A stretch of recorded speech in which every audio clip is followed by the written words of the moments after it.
Hello friends, welcome to Gulgulia academy.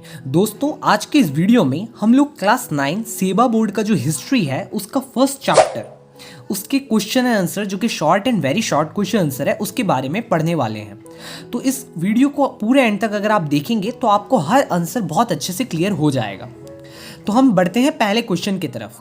Who was the first Portuguese sailor to discover the sea route between India and West? When and where in India did he arrive for the first time? यानी कि ऐसा कौन सा पहला Portuguese seller था जिसने India और waste के बीच का जो सी रूट है उसको फाइंड आउट किया था या डिस्कवर किया था, और when and where in India did he arrive for the first time, और इंडिया पे कब और कहाँ पर वो पहले बार आया था। तो उस पोर्तुगीज सेलर का नाम है Vasco da gamma.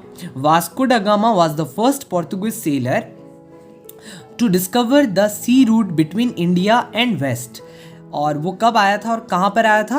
He arrived at Calicut port in India in 1498 AD for the first time.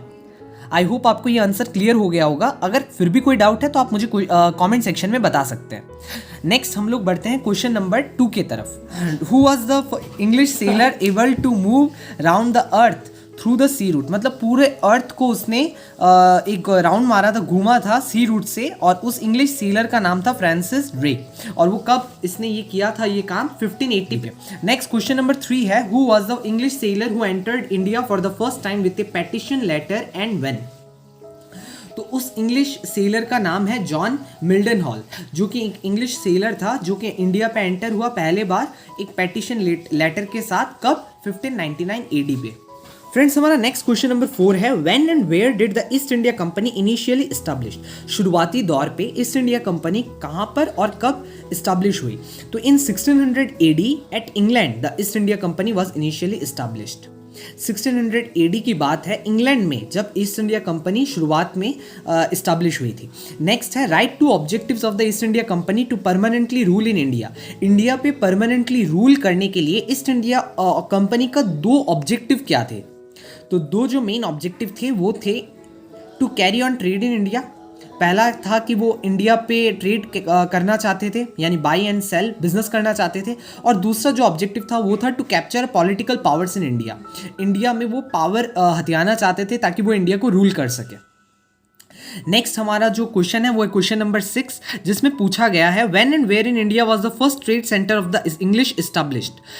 First trade centre जो था इंडिया पे वो कब और कहाँ पर इस्टेब्लिश्ड हुआ था?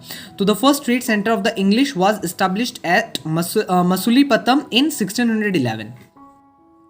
फ्रेंड्स, क्वेश्चन नंबर 7 है, what is Fort William? The Calcutta trade centre was renamed as Fort William in honour of William III the king of England.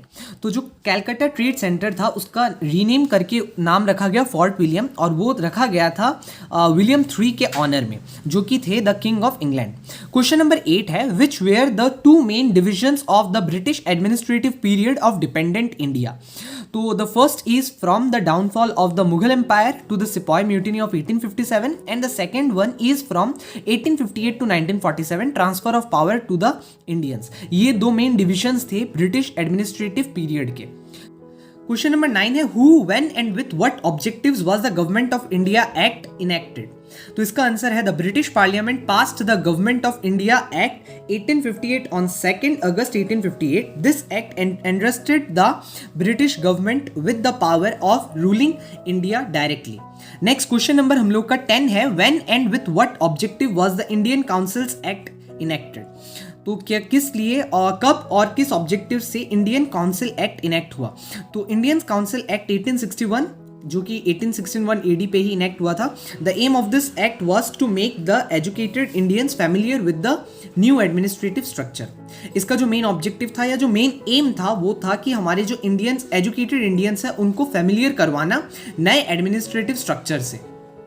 तो फ्रेंड्स, यहाँ खत्म होता है हमारा आज का वीडियो। अगर आपको इस वीडियो के रिलेटेड कोई भी डाउट्स हो तो आप कमेंट सेक्शन में पूछ सकते हैं। वीडियो अगर पसंद आया हो तो आप इसे लाइक करें और हमारे चैनल को सब्सक्राइब करें ताकि इसी तरह के वीडियोस के नोटिफिकेशन आप तक सबसे पहले पहुंचे। Thank you so much for watching this video.